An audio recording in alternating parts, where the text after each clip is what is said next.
그런 어떤 직업적 범죄자들과 일반인 가장 이게 다른 게 뭐냐면 거의 없어요. 자기소개부터 한번 부탁드리겠습니다. 안녕하세요. 저는 신동엽 변호사입니다. 형사 전문 변호사로 일하고 있고요. 변호사 하기 전에는 검찰 수사관으로 서울중앙지방검찰청에서 한 5년 정도 일을 했었습니다. 변호사님도 사기를 당해보신 적이 있는지 좀 궁금했어요. 이게 부끄럽지만 제가 이렇게 어떻게 보면은 사실은 그렇게 뭐 대단한 사람은 전혀 아닌데 그래도 뭐 변호사하고 조금 먹고 산다고 하니까 이렇게 전화 오는 사람들이 많아요. 돈 빌려달라, 뭐 같이 해보자, 얼마 안 되는 돈 같은 거 이렇게 조금 빌려줬다가 못 받은 적 좀 있습니다. 아 진짜요? 보통 어쩌다가 그렇게 되신 거예요? 그러니까 뭐 너무 급하고 막 예를 들어 제가 해병대를 나왔거든요. 근데 해병대 후배가 한 10년 만에 카톡을 보내요. 그래서 뭐 선배님 잘 지내시죠? 그럼 그래 너 잘 있니? 막 이렇게 얘기하고 그러다가 뭐 언제 한번 뭐 뵈러 가겠습니다. 그래. 그러다가 또 며칠 있다가 자기 너무 급해서 그러는데 한 20만 원만 빌려주시면은 자기가 다 월급 들어오면 갚겠다는 거예요. 그래서 그런 것들, 그런 것들입니다. 그런 사기꾼들이 자주 사용하는 사기 수법을 몇 가지 좀 공유해 주시면 좋을 것 같아요. 이 사기의 수법이라는 게 되게 다양하잖아요. 그런데 제가 오늘 여기 나온다고 해서 생각을 해보니까 몇 가지 유형이 있습니다. 크게 보면은 뭐 구걸형, 조작형, 그리고 이제 과시형 이렇게 볼 수 있는데, 구걸형은 제가 방금 말씀드린 것처럼 돈이 너무 급하다, 잠깐 몇십만 원만 있으면 된다, 뭐 몇백만 원만 있으면 된다, 뭐 잠깐 카드값 맞고 막 다시 주겠다, 뭐 어머니 병원비를 내야 된다, 술 먹다가 뭐 카드를 잊어버렸다, 이렇게 막 다급하게 하면서 어떻게 보면 조금 동정심을 자극하는 거의 이제 구걸형이죠. 그리고 며칠 있으면 갚냐? 그렇지는 또 않아요. 그것도 사실은 거짓말이었을 것 같고, 구걸형으로 이제 돈을 빌리는 그런 사람들이 있고, 그 다음에 이제 조작형이 있습니다. 조작형은 다른 형태와도 합쳐질 수가 있는 건데, 이 조작형의 특징은 뭐냐면요, 속는 사람이 아무리 잘해도 속을 수가 있는 거예요. 예를 들어서 PD님이 어디 이사를 가시려고 이제 오피스텔을 구하러 가실 수 있잖아요. 그러면은 원하는 동네를 갖고 그 주변에 이렇게 둘러보다가 어디 이제 부동산 사무소를 들어가십니다. 들어가가지고 여기 괜찮은 뭐 오피스텔 매물 깨끗하고 안전한 곳 있습니까? 그럼 어디를 추천을 해줘요. 그리고 거기를 몇 개를 찍어가지고 보고 왔는데, 계약을 하러 갔더니 등기부등본 다 띄잖아요. 이름이 똑같아요. 나온 사람이 신분증도 확인해요. 똑같아. 그리고 얘기를 하고 뭐 계약을 다 했어요. 그리고 당연히 믿고 집도 뭐 비밀번호 열어서 보여줘요. 그래 들어가요. 다 봤습니다. 그래가지고 돈도 계약금도 입금을 하고 이제 그 어떤 보증금도 다 입금을 드렸는데, 사실은 알고 보니까 그 사람이 그냥 동명이인이었을 뿐이고 신분증은 위조한 거다. 그러면 당연히 계좌는 그 명의니까 들어갈 거고, 그러니까 저희는 알 턱이 없잖아요. 집을 권한 사람이 어떤 욕심을 낸 것도 아니고 그냥 나는 내 할 일을 하려고 했던 건데, 너무 조작을 그렇게 어떻게 보면 완벽하게 해놓은 거예요. 그런 조작형 사기는 조금 약간 특이한 경우죠. 그리고 이제 사실은 이제 좀 가장 어떻게 보면은 나쁜 사람들, 아니면 우리 주변에서 사기꾼의 전형이다 하면은 뭐 그런 사람들 있잖아요. 좋은 옷, 좋은 차, 막 그런 어떤 과시하는 모습들, 거짓말을 입에 달고 사는 사람들, 그런 사기를 저는 과시형이라고 이제 생각을 하게 돼요. 뭐 묻지도 않았는데 자기 하는 일을 막 엄청나게 막 떠벌리고, 뭐 누구 유명한 사람을 알고 내가 유명한 사람을 누구를 만났다 하고 막 금방 막 형 동생 해버리고, 뭐 어디 데리고 다니면서 뭐 좋은 술 사주고, 어떻게 보면은 나는 전혀 경험하지도 못한 것들을 막 이렇게 보여줘요. 그렇게 아주 머리를 정신없이 한 다음에 내가 하는 사업이 있는데, 렌터카 사업을 하는데 뭐 1억만 빌려주면 뭐 네 명의로 뭘 하고 그 다음에 해서 월 300만 원씩 주고 원금은 뭐 다시 돌려주겠다. 그러니까 혹하지 않습니까? 엄청나게 큰 돈이잖아요. 3%라는 게 월. 그런 제의를 하는 사람들, 그게 과시형의 유형의 사기라고 볼 수 있을 것 같아요. 이 사람이 부자라는 걸 내가 알고 있으니까 월 300 정도는 주겠지, 약간 이런. 그런데 이제 기망을 대는 겁니다. 이런 사람들이 뭐 엄청나게 뭐 좋은 차, 막 페라리, 롤스로이스 막 이런 거 타고 다니고 엄청나게 비싼 식당, 술집, 명품 옷들로 치장하니까 아무것도 아닌 것 같아 보이는 건데, 그게 다 그런 분들, 여러분들의 돈입니다. 사실은. 되게 사실 저희 같은 일반인들은 누군가를 속여야겠다라는 생각을 잘 하지 않잖아요. 그런 사기꾼들은 거짓말을 쉽게 할 수 있는 심리가 뭘까요? 이게 왜 흔히들 사이코패스, 소시오패스 뭐 그렇게도 말씀을 하시는데, 제가 심리학자는 아니까 그런 것까지는 잘 모르겠고요. 사기꾼들은 지금 이 순간만을 살려는 생각이 조금 큰 것 같아요. 그냥 이렇게 속여서 일단 돈을 받잖아요. 그 사람들은. 그러면 그 사람들이 어제까지도 막, 사기꾼들도 여기저기 실수한 게 많으니까 엄청나게 막 돈적으로 막 쪼이고 막 힘들고 그럴 수도 있잖아요. 그러면 일반 사람들이 생각은 그래요. 뭐 예를 들어 어디서 1000만 원이 생겼어. 그럼 뭐 정말 급한 빚 같은 거 한 1, 200만 원 갚고, 뭐 집에 생활비 한 뭐 1, 200만 원 주고, 그리고 한 600만 원이 남은 거를 조금씩 써야 되겠다, 이렇게 생각할 수가 있는데요. 사기꾼들은 그 1000만 원이 딱 생기잖아요. 그럼 바로 그걸 갖고 가갖고 도박을 해갖고 찍거나 아니면 그 돈을 갖고 한 5, 600만 원 술 먹고 그리고 집에 한 생활비 1, 200만 원 주고 그러면은 뭐 1000만 원을 받았을 때 어떤 이유가 있을 거 아닙니까? 뭐를 진행해 달라고 받았을 거 아니에요? 그럼 최소한 그걸 하는 척이라도 하든가 아니면 좀 해보려고라도 해야 되는데 그거 없이 일단 오늘만 살려고. 그러니까 예를 들어서 저는 그런 분들을 어떻게 보면 직업적 범죄자라고 보는데요. 조금 생각이 달라요. 일어나서 아침에도 잘 안 일어나세요. 그런 분들은 일단 일어나서 눈을 뜨면 나는 오늘은 뭘 해서 돈 벌지? 그 생각을 하는 거예요. 내가 나쁜 일을 하든 좋은 일을 하든 상관없고 그냥 어떻게 해서 돈을 벌고 돈을 속된 말로 뭐 땡길 수 있을까? 이런 생각밖에 안 하는데 결국은 그걸 앞으로 돌아 다시 말씀을 드리면 오늘을만 사는 사람들이 많다. 그게 조금 약간 특징인 것 같습니다. 선악의 구분이 잘 안 되는 사람들일 수도 있겠네요.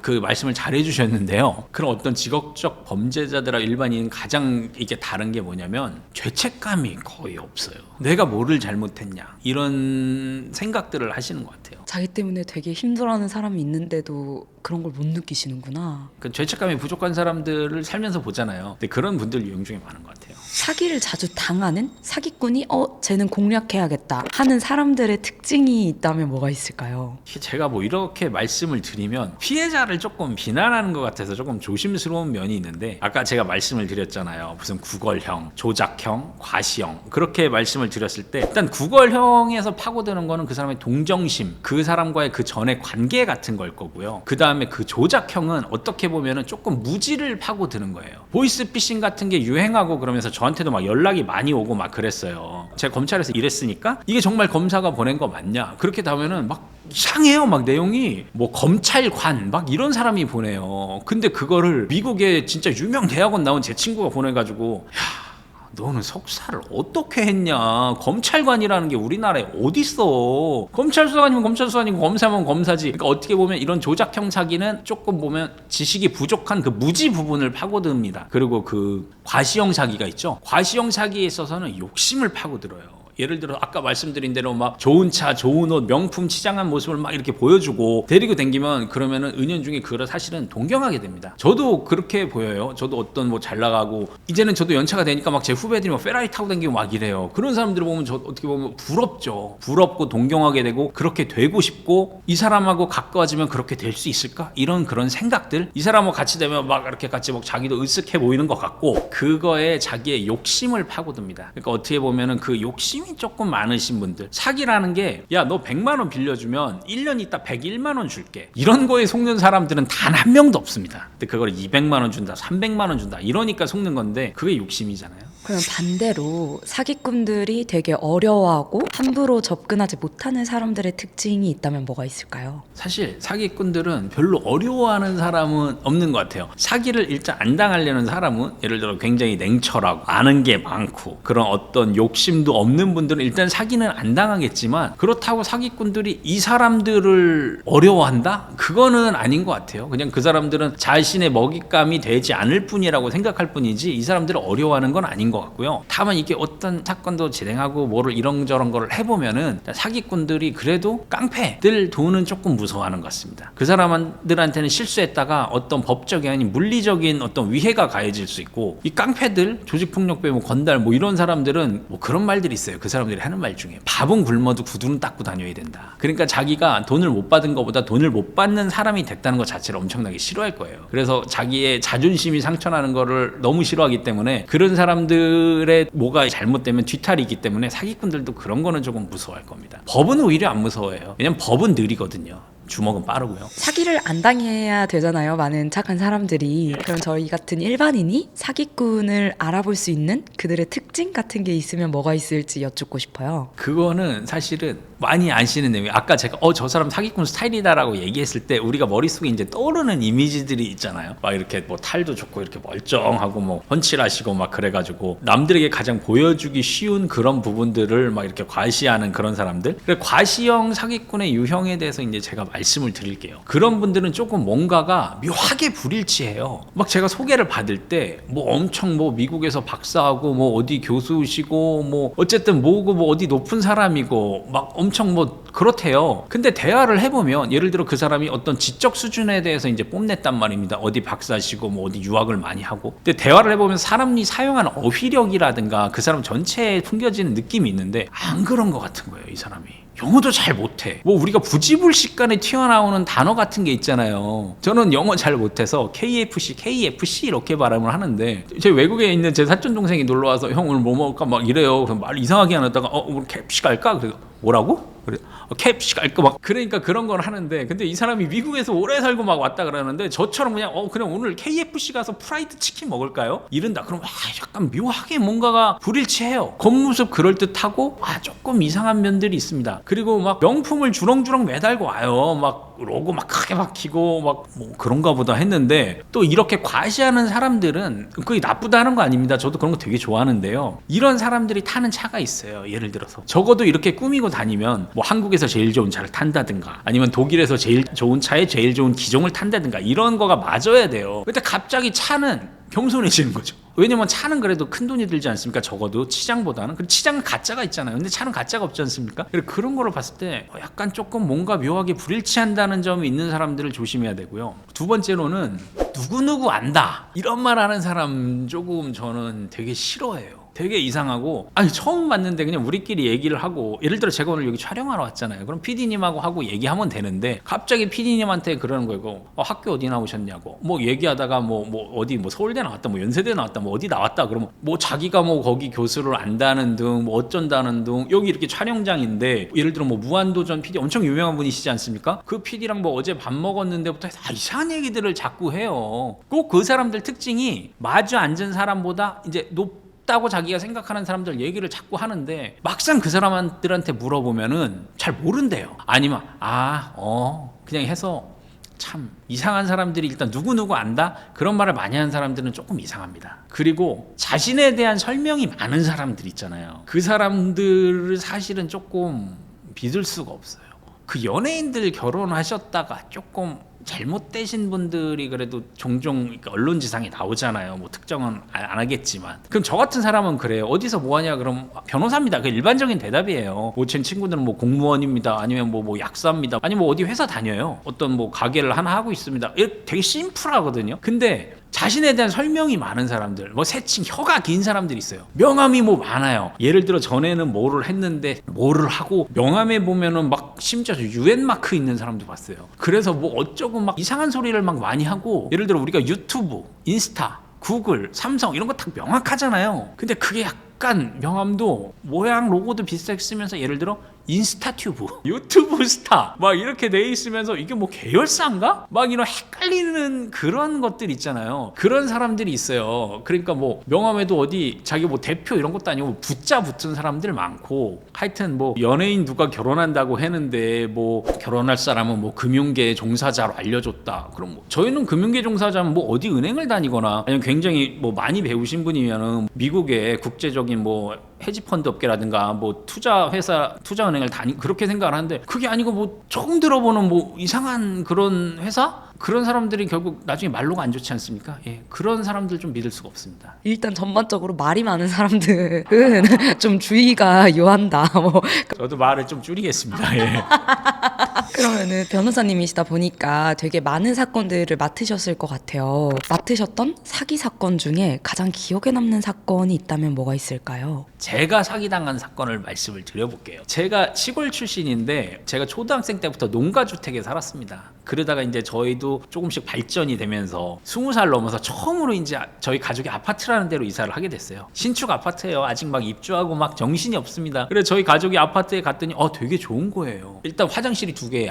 진짜 화장실이 2개고 막 인터폰 있고 막 어떤 시스템 옷장이 엄청나게 수납도 많이 될 것 같고 진짜 좋다 아파트. 엘리베이터도 막 빨라. 그리고 막 좋아하고 막 이사하고 막 그러고 있는데 그 왜 공장 잠바 같은 거 있잖아요. 곤색과 회색이 적절하게 섞여가지고 여기 이렇게 로고 써 있고 막 그런 잠바를 입고 오신 분이 일단 저희는 이사하고 막 그런 날이니까 문은 당연히 열어뒀습니다. 그럼 뭐 이렇게 들어오세요. 뭐 저벅저벅 들어오시더니 뭐 이사 오셨네. 그럼 그렇다고 그랬더니 자기 관리실에서 나왔다고. 그러냐고. 저희는 관리실 어딘지도 모르죠 일단. 저희 집도 안 헷갈리면 다행이죠 그날은. 그러더니 막 인터폰 쓰는 법을 엄마한테 알려주는 거예요. 이제 저희는 인터폰을 이제 처음 보니까 사실은 번호키도 처음 봤어요. 그래서 막 이런 거를 알려주고 막 그러면 설명서를 알려주고 온도 조절하는 방법, 조명 조절하는 방법을 이렇게 알려주는 거예요. 그런가 보다 했는데 그러더니 이거는 뭐 등록을 해야 되는데 지금 등록하면은 7만 원이고 현금가로 그거를 안 내면 다음 달에 관리비에 부과가 되는데 10만 원이라는 거예요. 그럼 지금도 아무리 현금 안 가져야 되는 현금이 있지만 그때는 보통 한 거의 20여 년 전에 현금 다 있단 말입니다. 그럼 7만 원 줬어요. 그리고 나중에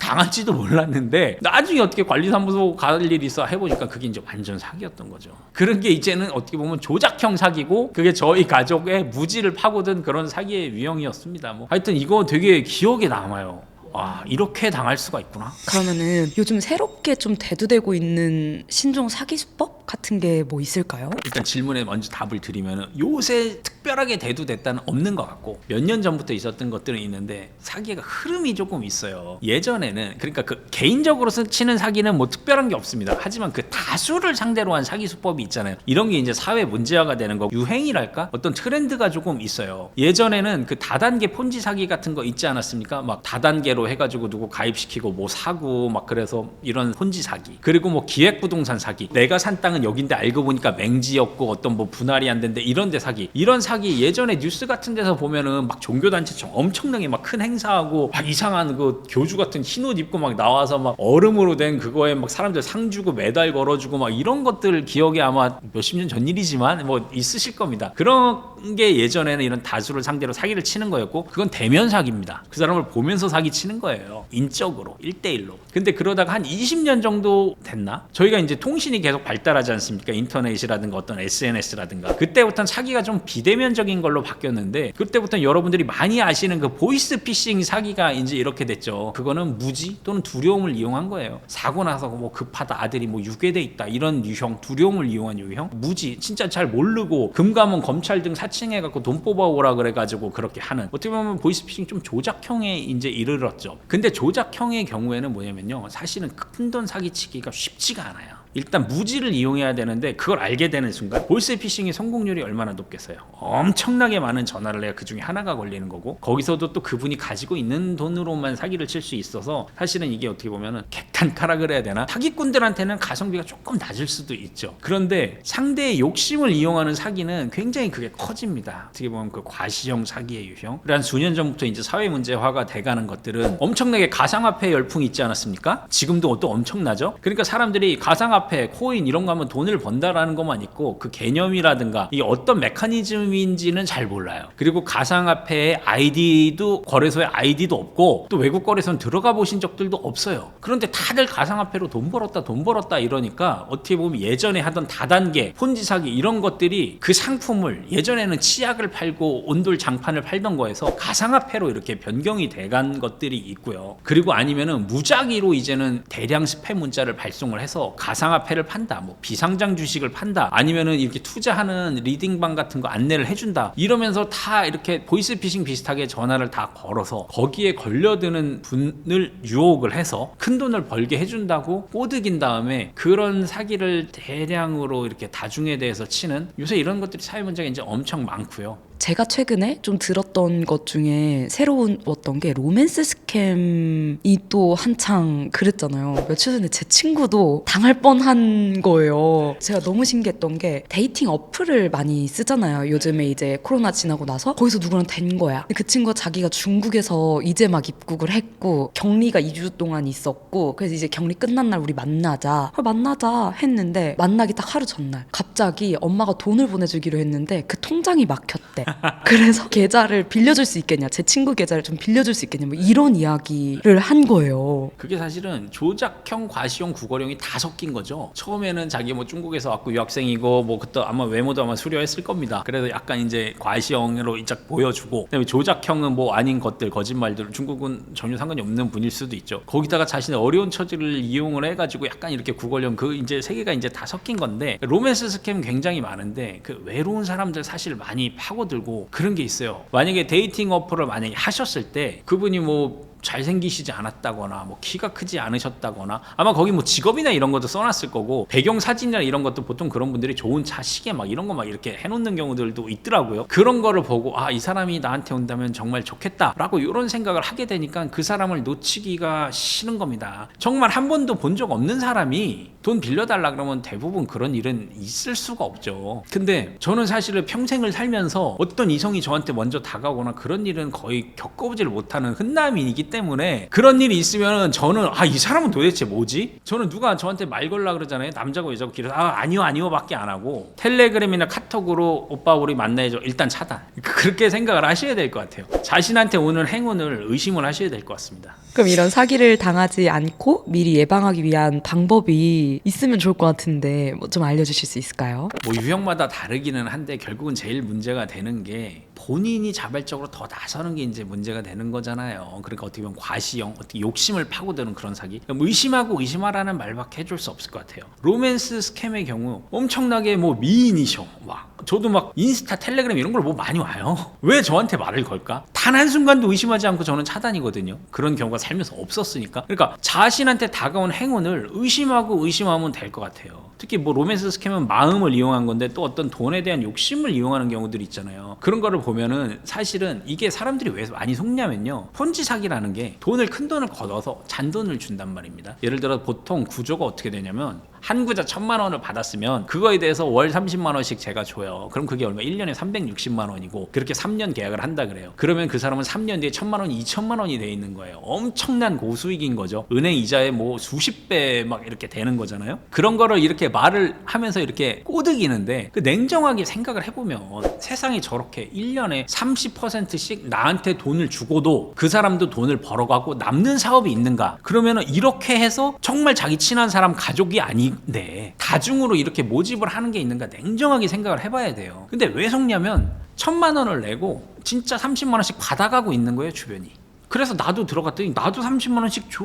이게 1년도 줘. 주변 사람들 다 오고 자기가 받은 그 30만 원까지 돈을 더 넣어요. 그래도 줘. 이게 왜 그러냐면요. 제가 피디님한테 1,000만 원 받으면 저 1년 동안 30만 원씩 드릴 수 있어요. 그리고 그 다음에 제가 연락을 끊어도 저는 얼마나 640만 원 제가 남잖아요. 이런 사람이 많으면 그거는 굴러갑니다. 그러다가 어느 순간에는 사기꾼도 그 돈을 주지 못할 시점이 오거나 아니면 주기 싫은 시점이 오죠. 이만큼 모아놨으니까 난 이거 갖고 빵 터트려야지 더 이상 해서 모을 거는 아닌 것 같아. 그러다가 터집니다. 그래서 사람들이 많이 속는 거예요. 왜냐면 그거를 받아서 심지어 처음에 들어간 사람은 이익을 보고 나왔어요. 엑시트를 했어. 그런 사람들이 굉장히 똑똑한 사람이라 제가 뭐 일을 하고 뭐 경찰 수사관님들하고도 말씀을 해보면 이게 옛날에 테헤란로에 이런 다단계 사기가 많았는데 그래서 수서경찰서가 이런 데 약간 특화되어 있거든요. 이런 다단계 사기를 수사하는데 이런 데에 보면은 그런 게 처음 생겼을 때 투자고 다니는 사람이 있대. 처음 생겼을 때는 그래도 돌아가니까요. 그리고 오히려 그러다가 이런 생리를 알아서 그 사람 협박해서 자기 돈은 또 뺏어 나오는 사람들이 있고 하여튼 별의별 사람인데 일단 말이 하여튼 돌아갔는데 사기를 당하지 않을 방법 뭐 몇 가지 말씀을 해달라는데 그겁니다. 자기한테 다가온 행운을 의심하고 의심하라. 근데 그럼에도 불구하고 이제 사기를 당할 수 있잖아요. 그랬을 때 가장 먼저 해야 할 일이 뭘까요?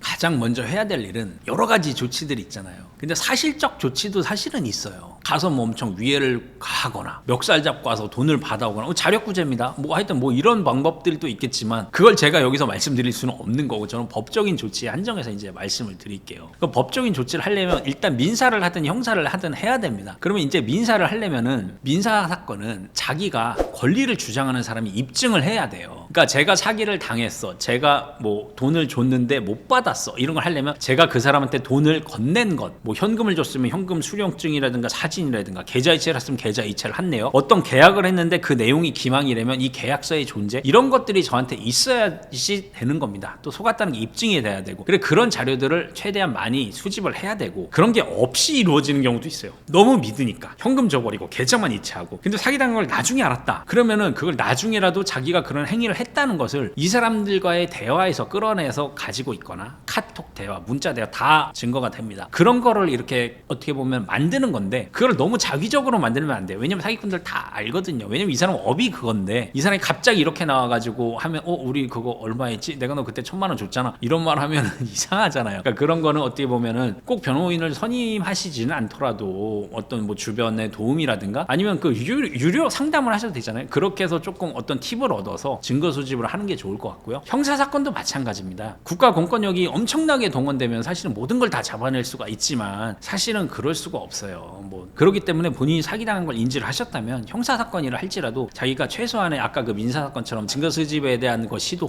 그런 거 좀 많이 해서 만들어 두셔가지고 그걸 줘야 그나마 어떤 자기 마음대로 그게 해결될 수 있는 그런 게 조금이라 가능성이라도 있는 거고요. 그리고 여기서 핵심은 사기는 사람을 속여서 돈을 뺏는 겁니다. 그렇다면 속이는 행위가 있어야 돼요. 법으로 이제 기망행위라는 말을 쓰는데 속인 게 뭔가? 예를 들어 제가 변호사가 아닐 수도 있습니다. 제 신분증 안 보셨잖아요, 그렇죠? 그랬다면 제가 PD님한테 저 신동엽 변호사인데요 했던 어떤 카톡들이 제가 변호사라고 사칭한 거니까 그게 이제 기망행위가 이제 되겠죠. 그리고 오늘 제가 여기 이제 출연한다고 해서 뭐 고맙다고 저한테 콜라도 주시고 초코햄도 주시고 뭐 그러시잖아요. 그럼 이거는 제가 재물을 이제 편취를 받은 거예요, 속여서. 왜냐면 제가 변호사가 아니면 안 주셨을 테니까. 그렇다면 이거를 제가 먹은 것 또는 이거를 산 영수증 같은 게 있으면 그게 금전의 교부라든가 금전을 편취당한 입증 자료가 되겠죠. 그러니까 그런 것들을 사후적으로라도 챙겨놔야 되고, 또 저기다 제가 신동엽이 아닐 수도 있잖아요. 그러면 어떻게 저희 신원을 파악을 해야 되나? 일단 전화번호를 알면은 뭐 통신사 조회 같은 게 되겠고, 아니면 제가 이걸 만진 게 있으면 여기 이제 지문이라든가 유전자가 남을 거 아닙니까? 이런 거로라도 어떻게 그런 거를 파악하는 노력. 심지어 제 의뢰인 중에는 이걸 하라는 거 아니고요. 절대 이런 거 하시면 안 되는데, 사기당했는데 그 사람이 몇 살인지, 로맨스 스캠 비슷한 거예요. 약간 제비한테 당해가지고 몇 살인지도 모르겠고 뭐 본명인지도 모르겠대요. 그래서 술 먹다가 화장실 갔을 때 옷에서 지갑 꺼내가지고 주민등록증 보고 찍어놨대요. 참 이게 어떻게 보면 뭐 범죄가 될 수도 있고 굉장히 위험하고 그런 일이지만 어쨌든 이런 노력들이 필요하다,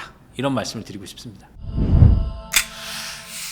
제가 이거 말씀드린 거 바탕으로, 물론 제 직업이 어떻게 보면은 피해자보다는 가해자를 훨씬 더 많이 접하고 변호하는 변호사이긴 하지만, 저도 사실 너무 말도 안 되는 사건은 안 맞고 그런 거 가슴 아프고 그래요. 그래서 저는 사기가 없었으면 좋겠으니까 제일 중요한 거는 자신한테 다가온 행운을 정말 의심하셔야 됩니다. 그렇게 좋은 행운이 뭐 일가 친척 다 떠나고 너한테 줄게 이런 거는 없어요. 항상 의심하시고 확인하는 습관이 있으셨으면 좋을 것 같습니다.